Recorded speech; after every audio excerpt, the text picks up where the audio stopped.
Goeiemôre. Jy luister na die 84ste oordeenking in die reeks Kopskuif. Die tema vanoggend is alles van my in die regte rigting op pad?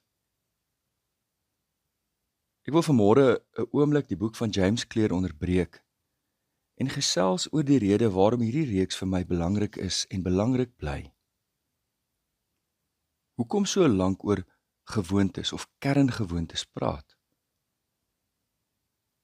Dit gaan oor meer as die krag van kerngewoontes self of om beter strategieë te ontwikkel. Dit gaan daaroor dat ons gemotiveerd ons hele lewe in oënskou sal neem, om te kyk na al die areas van ons lewens waar ons nuwe gewoontes nodig het. Die vraag is nie alleen, is ek in die regte rigting op pad nie? Dit is geweldig belangrik. Ewe belangrik, of nog belangriker is die vraag, is alles van my in die regte rigting op pad? Jy vind soms 'n sakeman wat hoogs suksesvol is, maar hulle persoonlike lewe val uitmekaar uit. Jy vind soms 'n persoon wat geweldige kennis het van die lewe, van die wêreld, van die wetenskap en wiskunde, maar eintlik niks van hulle self nie. Jy vind mense wat alles weet van almal, maar hulle ken hulle self bitter sleg. Jy vind mense wat met geweldige presisieheid by 'n oefenprogram kan bly, maar hulle kan nie 'n sekonde gaan sit om hulle admin in orde te kry nie. Mense wat hard werk en hulle geld maandeliks mooi bestuur, maar hulle doen geen beplanning vir hulle latere aftrede nie. Mense het soms alles in plek in die lewe, maar hulle testament is nog nie opgestel nie, of jare laas hersien, en hulle laat hulle geliefdes in absolute chaos agter. Jy kry mense wat met groot dissipline projekte en besighede kan bestuur, maar hulle het geen dissipline as dit kom om hulle geliefdes te versorg nie, emosioneel, geestelik. Soms vind jy mense wat innige verhoudings kan koester, maar hulle het min of geen ambisie in hulle loopbane, in hulle werk nie. Daar's natuurlik nog baie sulke voorbeelde. En ek dink ons almal is op 'n manier aan onsself, die mense rondom ons, die skepping en aan die Here 'n antwoord verskuldig.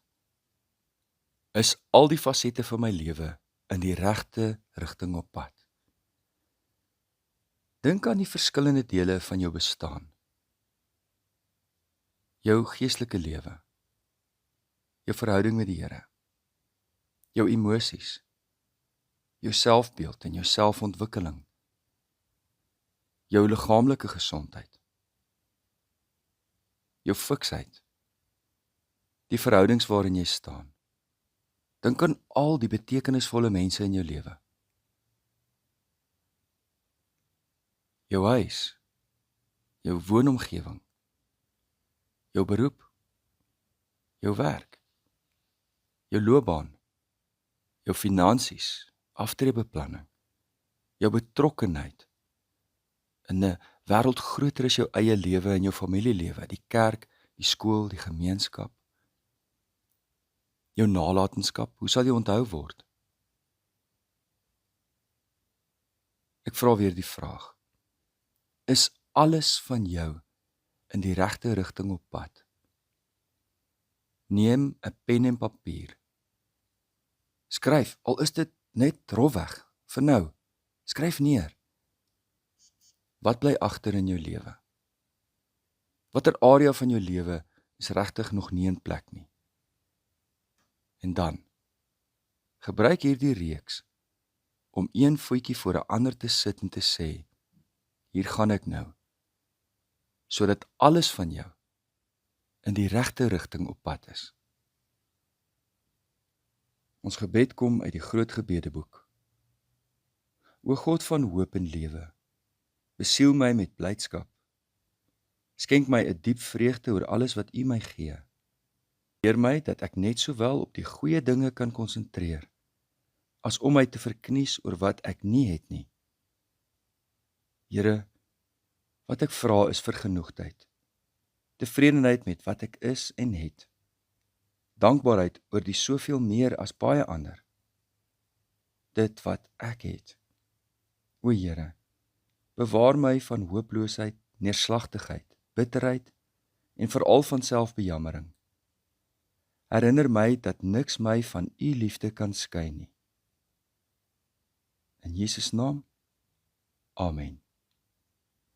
Liefde en 'n geseënde naweek vir elkeen.